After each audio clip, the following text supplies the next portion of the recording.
किसी नगर में एक धर्मा नाम का व्यक्ति रहता था। उसकी पत्नी बहुत सुंदर थी। धर्मा अपनी पत्नी से बहुत प्रेम करता था और उसकी पत्नी भी बहुत पतिव्रता थी। एक दिन व्यापार के सिलसिले में उसे दूसरे प्रांत में जाना था और वहां कई दिन तक रुकना था। इसलिए धर्मा ने अपनी पत्नी सहित दूसरे राज्य में जाने का निश्चय किया। तो एक लुटेरे ने उसे घेर लिया और उसके पास मौजूद पैसे और आभूषण छीन लिए। चोरों ने उसका सारा धन लूट लिया। उसकी पत्नी के सारे आभूषण उतार लिए। अब वह धनहीन हो गया था। अब उसके पास इतने पैसे भी नहीं थे कि वह कोई छोटा मोटा व्यवसाय करके अपना गुजारा कर सके। प्रिय दर्शकों, वह व्यापारी धर्मा इस बात से बहुत चिंतित था कि वह अपना और अपनी पत्नी का भरण पोषण कैसे करेगा। परदेश में सारे लोग अपरिचित हैं। आजकल बिना वजह कौन किसकी मदद करता है। यही बातें सोचते सोचते धर्मा एक नगर के निकट पहुंचा। वहां उन्हें एक महात्मा जी का आश्रम दिखाई दिया। महात्मा जी प्रतिदिन अपने आश्रम में लोगों को अच्छे अच्छे उपदेश देते थे। महात्मा जी को उपदेश देता देख धर्मा भी अपनी पत्नी के साथ वहीं बैठ गया और उपदेश सुनने लगा। दर्शकों, थोड़ी देर के बाद महात्मा जी के उपदेश बंद हो गए। सभी श्रद्धालु अपने घर जा चुके थे। वहां केवल धर्मा और उसकी पत्नी ही बैठे रह गए। महात्मा जी ने देखा कि एक जोड़ा अभी भी वहीं बैठा है। उनके चेहरे के हाव भाव देखकर ऐसा लग रहा था जैसे वे किसी बड़ी विपत्ति में पड़े हुए हैं। दर्शक बंधुओं, महात्मा जी ने उससे उसकी उदासी का कारण पूछा। धर्मा ने बताया, महाराज, मैं अपनी पत्नी के साथ व्यापार करने के लिए विदेश जा रहा था। रास्ते में एक डाकू ने मेरा धन लूट लिया। अब मेरे पास एक पैसा भी नहीं बचा। मुझे यह सोचकर बहुत दुख हो रहा है कि परदेश में बिना पैसे के मैं कैसे जीवित रहूंगा। क्या मैं खुद खाऊंगा और क्या अपनी पत्नी को खिलाऊंगा? धन के बिना तो मैं कोई काम धंधा भी नहीं कर सकूंगा। अब एक ही रास्ता है, कृपया मेरी पत्नी को कुछ दिनों के लिए किसी साहूकार के पास गिरवी रख दें। बदले में मुझे जो भी धन मिलेगा मैं कुछ ही दिनों में ब्याज सहित साहूकार को लौटा दूंगा और अपनी पत्नी को छुड़ा ले जाऊंगा। धर्मा ने कहा, मैं इस शहर में किसी को नहीं जानता, इसीलिए मैं आपकी शरण में आया हूं। आप जरूर किसी को जानते होंगे, क्योंकि ऐसा कहा जाता है कि किसी भी स्त्री को कभी भी अपरिचित शहर और अपरिचित घर में अकेला नहीं छोड़ना चाहिए। धर्मा की बात सुनकर महात्मा जी बोले, वत्स, दुखी मत हो। मैं तुम्हारी पत्नी को किसी साहूकार के घर छुड़वा देता हूँ। जब तुम्हारे पास पैसा हो जाए तो अपनी पत्नी को ले जाना। कर महात्मा जी धर्मा और उसकी पत्नी को अपने एक परिचित साहूकार के घर ले गए। साहूकार ने धर्मा की पत्नी को अपने घर गिरवी रख लिया और जितने उसने पैसे मांगे थे उतने पैसे उसे दे दिए। धर्मा ने कहा, सेठ जी, मैं आपके पैसे ब्याज सहित चुकाकर अपनी पत्नी को कुछ दिनों में छुड़ा ले जाऊंगा। प्रिय दर्शकों, इतना कहकर धर्मा वहां से चला गया और वह दूसरे शहर में जाकर व्यापार करने लगा। इधर धर्मा की पत्नी को देखकर साहूकार की नीयत खराब होने लगी, क्योंकि धर्मा की पत्नी देखने में बहुत सुंदर थी। साहूकार सोचने लगा कि क्यों न मैं इसे अपनी पत्नी बना लूं। जब इसका पति इसे लेने आएगा तो मैं उसे झूठ बोलकर समझा दूंगा कि वह मर चुकी है। प्रिय दर्शकों, यह सोचते हुए वह साहूकार धर्मा की पत्नी के पास गया और उससे इधर उधर की बातें करने लगा और पूछने लगा, देखो, तुम कहाँ उस भिखारी के चक्कर में पड़ रही हो? तुम हमारी स्त्री क्यों नहीं बन जाती? मैं तुम्हें जीवन भर रानी की तरह रखूंगा। साहूकार की ऐसी बातें सुनकर धर्मा की पत्नी डर गई और सोचने लगी कि यदि मैंने अभी मना किया तो कहीं यह मेरे साथ जबरदस्ती न कर दे। मुझे नहीं पता कि मेरे पति कब वापस आएंगे। मैं भला एक अबला नारी इस हट्टे कट्टे साहूकार का क्या कर सकती हूँ। इस समय मुझे युक्ति से काम लेकर अपने धर्म की रक्षा करनी होगी। दर्शकों, ऐसा सोचकर धर्मा की पत्नी साहूकार से मीठी मीठी बातें करती हुई बोली, देखो मैं तुम्हारी पत्नी बनने के लिए तैयार हूँ, लेकिन पहले तुम्हें मुझे 1 साल तक अपनी बेटी बनाकर रखना होगा। 1 साल बाद मैं तुम्हारी पत्नी बन जाऊंगी। मेरे प्रिय दर्शक बंधु, साहूकार ने सोचा कि 1 वर्ष भला कितना बड़ा होता है, जल्द ही बीत जाएगा, उसके बाद तो यह हमारी पत्नी बनेगी ही। यह सोचकर साहूकार धर्मा की पत्नी को शहर में अपने दूसरे घर पर रखने लगा ताकि किसी को पता न चले कि यहाँ कोई स्त्री रहती है। प्रिय दर्शकों, इधर धर्मा ने व्यापार करके खूब सारा धन इकट्ठा कर लिया तो सोचा कि क्यों ना मैं सेठ के पैसे लौटाकर अपनी पत्नी को छुड़ा ला। अब धर्मा धन लेकर उस साहूकार के पास आया और उसे धन देते हुए अपनी पत्नी को मांगने लगा। धर्मा को आता देख साहूकार थोड़ा दुखी हुआ और बोला, हे भाई, मुझे माफ कर दो, मैं आपकी पत्नी नहीं लौटा सकता क्योंकि आपकी पत्नी की मृत्यु हो चुकी है।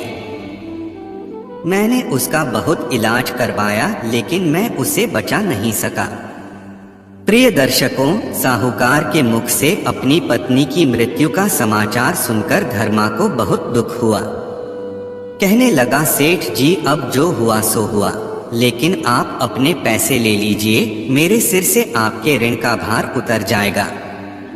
तब साहूकार उसे समझाता हुआ बोला, देखो भाई, आपकी पत्नी मर चुकी है, इसीलिए पैसे आप ही रख लो, मुझे आपसे पैसे नहीं चाहिए। अब धर्मा दुखी मन से उन्हीं महात्मा जी के पास लौटा और सारी कहानी बताई कि जब मैं साहूकार के पास पैसे वापस करने गया तो साहूकार ने मुझे बताया कि मेरी पत्नी मर गई है। मैं साहूकार को उसका पैसा लौटाता रहा लेकिन साहूकार ने मुझसे पैसा नहीं लिया। मेरे प्रिय दर्शक बंधुओं, महात्मा जी बड़े ही सिद्ध पुरुष थे। वे सब समझ गए कि साहूकार की नियत में खोट है। वह जानबूझकर धर्मा की पत्नी को वापस नहीं कर रहा है। महात्मा जी ने कहा, बेटा, निराश मत हो, तुम्हारी पत्नी अभी मरी नहीं है। यह सेठ के पास है, लेकिन सेठ इसे वापस नहीं करना चाहता। तुम एक काम करो, तुम यहाँ के राजा के पास जाओ और उस साहूकार की शिकायत करो। उम्मीद है कि राजा आपकी पत्नी को दिलवा दे। दर्शकों, महात्मा जी के बताए अनुसार धर्मा राजा के दरबार में पहुंचा और पूरी कहानी सुनाई कि सेठ उसकी पत्नी को नहीं लौटा रहा है।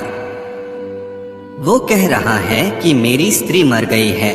धर्मा की बात सुनकर राजा ने सेठ को तुरंत दरबार में बुलाया और धर्मा की पत्नी को उसे देने को कहा तो साहूकार ने कहा, महाराज, जब इसकी पत्नी ही मर गई तो मैं कहाँ से दूं? मैंने उसे बचाने की बहुत कोशिश की लेकिन मैं उसे बचा नहीं सका। यदि आपको मेरी बातों पर विश्वास न हो तो उस वैद्य से पूछ लीजिए जिसने उसका इलाज किया था। उन 4 लोगों से पूछ लीजिए जिन्होंने उसका अंतिम संस्कार किया। साहूकार की बात के आधार पर राजा ने वैद्य से पूछा तो वैद्य ने बताया कि महाराज, यह बात बिल्कुल सत्य है। मैंने ही उसकी पत्नी का इलाज किया था, लेकिन उन्हें इतनी गंभीर बीमारी थी कि वह बच नहीं सकी। राजा ने उन 4 लोगों से पूछा जो उसे दफनाने गए थे। उन्होंने भी वैसा ही कहा जैसा सेठ ने उन्हें सिखाया था। अब राजा ने धर्मा से कहा कि देखो, तुम्हारी पत्नी सचमुच मर गई है। अब तुम इसे ईश्वर की इच्छा समझकर संतुष्ट रहो। लेकिन धर्मा राजा के निर्णय से संतुष्ट नहीं हुआ। वह वापस उन्हीं महात्मा जी के पास आया। और पूरी बात बताई। महात्मा जी ने कहा, बेटा अब तुम दोबारा राजा के पास जाओ और राजा से कहो कि आपने न्याय ठीक नहीं किया है, इसलिए आप महात्मा जी को 2 घंटों के लिए राजा बना दीजिए। महात्मा जी हमें न्याय अवश्य देंगे। मेरे प्रिय दर्शकों, धर्मा ने जाकर राजा से भी यही बात कही। राजा ने सोचा, चलो कोई बात नहीं है, बस 2 घंटे की बात है, हम महात्मा जी को 2 घंटे के लिए राजा बना देंगे। अब तो राजा ने 2 घंटे के लिए महात्मा जी को अपनी गद्दी पर बैठा दिया और राजा के सारे अधिकार महात्मा जी को दे दिए। महात्मा जी ने तुरंत सेठ और उसके गवाहों को दरबार में बुलाया और सबसे पहले वैद्य से पूछा कि क्या तुमने धर्मा की पत्नी का इलाज किया था? वैद्य ने कहा, हाँ महाराज, मैंने उस महिला का इलाज किया था। महात्मा जी ने फिर पूछा, तो यह बताओ साहूकार उस स्त्री को लेकर इलाज कराने तुम्हारे पास आता था या तुम साहूकार के घर जाते थे? वैद्य ने कहा, महाराज न तो साहूकार उस स्त्री को लेकर मेरे पास आता था और न ही मैं उसके घर जाता था। साहूकार अकेले मेरे पास आता था और समस्या बताता और मैं दवा दे देता था, साहूकार जाकर खिला देता था। तब महात्मा जी ने कहा, हे वैद्य, तुमने मरीज को देखे बिना कैसे इलाज किया? मुझे लगता है कि तुमने दवा के बदले उसे जहर देकर मार दिया है, इसीलिए धर्मा की पत्नी की मृत्यु के जिम्मेदार तुम हो। तुम्हें कठोर सजा के रूप में मैं 100 कोड़े मारने की सजा देता हूँ। महात्मा जी के आदेश पर राजा के सिपाहियों ने उस वैद्य को 100 कोड़े मारने की सजा दी गई। दर्शकों, अब वैद्य ने सब कुछ कबूल कर लिया कि उसने किसी भी महिला का इलाज नहीं किया है। साहूकार ने झूठ बोलने के बदले मुझे 500 मोहरे दिए थे। दर्शकों, कुछ समय बाद महात्मा जी ने उन 4 लोगों को दरबार में बुलाया जिन्होंने शव को दफनाया था और सेठ की तरफ से गवाह बनकर आए थे। महात्मा जी ने उन 4 से पूछा कि बताओ कि तुमने ही धर्मा की पत्नी का अंतिम संस्कार किया था? उन 4 ने उत्तर दिया, हाँ श्रीमान। और जब महात्मा जी ने कहा, एक बात बताओ, अंतिम संस्कार से पहले मृतकों को नहलाया जाता है। जब तुम उसे दफनाने के लिए ले गए थे तो क्या तुमने उस मृतक का शरीर देखा था? 4 व्यक्ति बोले, नहीं महाराज, जब हम पहुंचे तो सेठ ने उसे अर्थी पर रख दिया था। हमने उसे उठाया और श्मशान में दफना दिया। महात्मा जी ने कहा, एक बात बताओ, क्या पता साहूकार ने उस अर्थी में किसी जीवित व्यक्ति को रख दिया हो जो किसी विषैले पदार्थ के नशे में बेहोश पड़ा हो? हमें लगता है कि तुमने किसी जीवित व्यक्ति को दफना दिया है, इसलिए तुम 4 को इस अपराध के लिए कठोर दंड दिया जाए। यह कहकर महात्मा जी ने उन 4 को 100 कोड़े मारने की सजा दी। राजा के सिपाही उन 4 गवाहों पर सैकड़ों कोड़े बरसाने लगे। अब उसने रोते हुए कबूल किया कि साहूकार ने इस काम के लिए हमें 100 रुपए दिए थे। दर्शकों, वैद्य और उन गवाहों के ऊपर 100 कोड़े पड़ते देख साहूकार की रूह कांपने लगी। वो डर के मारे थर थर कांप रहा था। महात्मा जी ने अब साहूकार को बुलाया और उससे कहा कि तुम्हें 100 कैडों के साथ 3 वर्ष की कारावास की सजा सुनाई जाती है। मेरे प्रिय दर्शक बंधुओं, सजा सुनते ही साहूकार का सारा झूठ सामने आ गया। उसने धर्मा की पत्नी को बुलाया और उसे सौंप दिया और अपने किए पर माफी मांगने लगा। महात्मा जी ने कहा कि जो व्यक्ति विश्वासघात करता है उसकी सजा क्षमा के योग्य नहीं होती, और साहूकार को जेल में डाल दिया गया और धर्मा अपनी पत्नी के साथ अपने नगर लौट आया। कहते हैं चाहे कोई कितना ही विश्वासी क्यों ना हो, उस पर भी विश्वास नहीं करना चाहिए। यदि कोई ज्यादा ही विश्वासी है तो भी उसकी छुपकर परीक्षा कर लेनी चाहिए। ऐसा कहा जाता है कि ये 3 चीजें दूसरों के हाथ में देने से उन्हें वापस पाना बहुत मुश्किल हो जाता है। पहला है स्त्री, दूसरा है धन, तीसरा है कमाई का साधन। इन 3 चीजों को देखकर इंसान की नीयत खराब हो जाती है। इन्हें कभी भी दूसरों को नहीं देना चाहिए, और अगर देना ही है तो उन्हें दें जो आपके प्रति बहुत वफादार हों।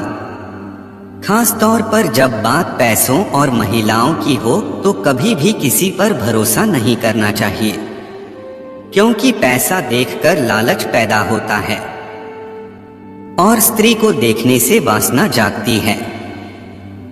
लोभी और कामी सदैव झूठ का आश्रय लेते हैं।